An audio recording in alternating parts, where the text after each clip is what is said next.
Last week, we reported on the plundering of rosewood trees in the Caprivi, which some government officials are literally beating around the bush over.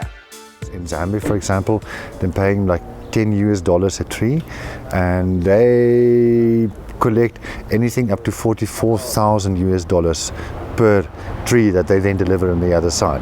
I mean, of course, there's a lot of cost involved in between, but still, the profit margins are such that it's massive. And it's that profit margin that's basically driving the whole speculation, because it started off slowly.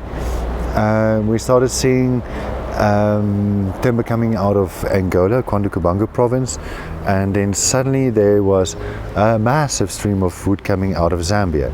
Zambia had, in fact, banned the cutting down of mukula.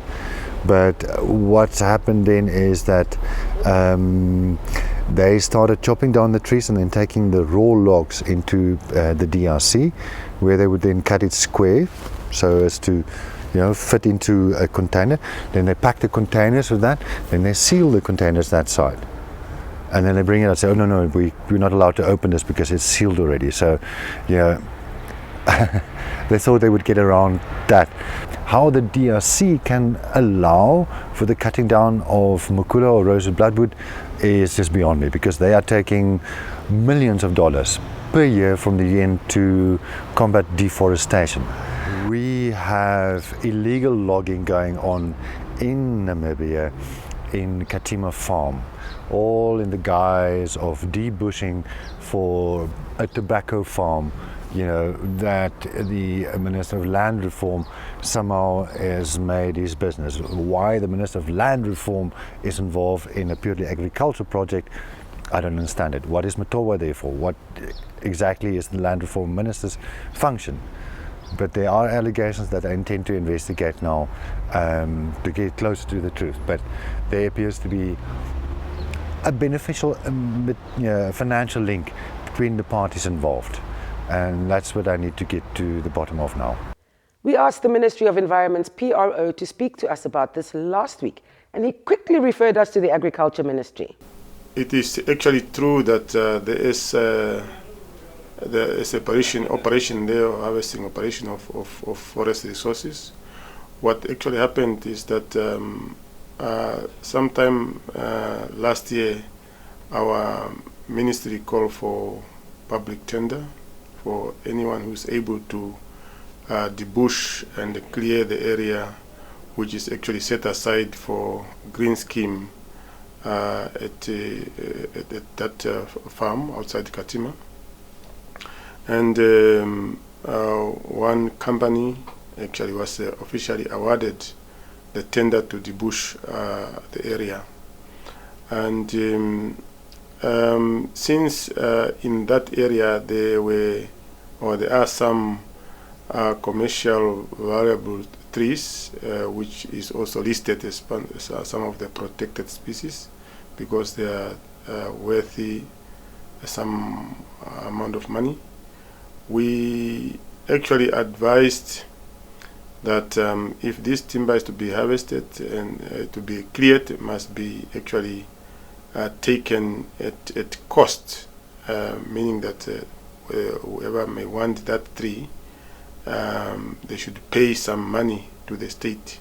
And then the company, which is actually doing the debushing work, applied for that permit, and they were given a permit, and they paid some money for those trees.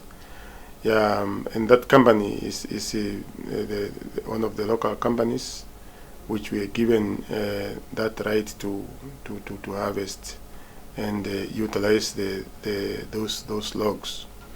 However, it turned out that I think the company also entered into agreement with other company, which you are referring to as a Chinese company here, but we may not be able to dictate to the company which is given a tender to say you may not enter into any agreement with any other person apart from just you yourself. We then managed to track down the Environment Ministry's Romeo Muyanda, who then informed us that the company was in fact not given a clearance certificate to chop down any trees.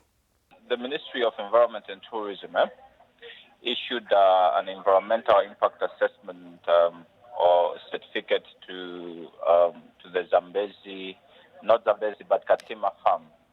There have been reports of people cutting down trees in the same area of the farm, or in the vicinities of the farm.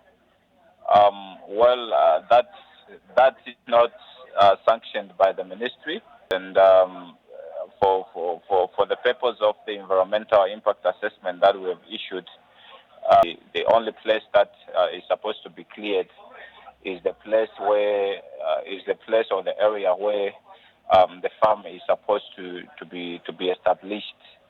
And further than that, if there is any plundering of trees, it's not sanctioned by the ministry.